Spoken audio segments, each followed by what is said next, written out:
In today's world, marketers are always looking for a leg up on their competition, and some say that's created a false narrative when it comes to GMOs. Michelle Winkley has more From the Ground Up. When you look at corn, that corn is the same, whether it came from a GMO plant or a non-GMO plant. The kernel is exactly the same.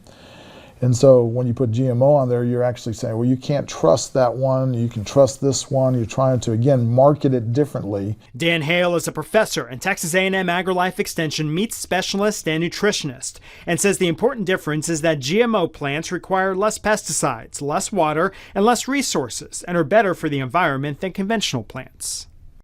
So in the U.S., we have the luxury of having a plentiful food supply, and it's not the way it is throughout the world.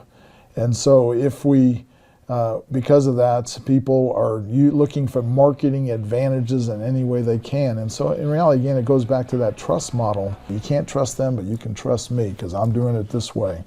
In reality, both ways are exactly the same.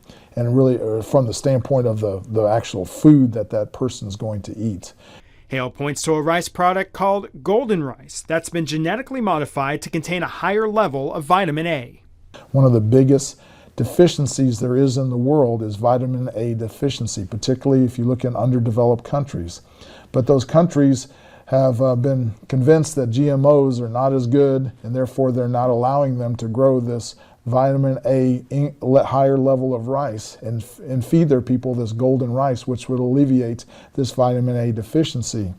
Therefore, you see people that are more undernourished and more people going blind and all sorts of issues because of this marketing issue that has occurred here in the United States and in Europe and other places. I'm Michelle Winkley, tracing the journey our food makes from the farm and ranch to our tables from the ground up.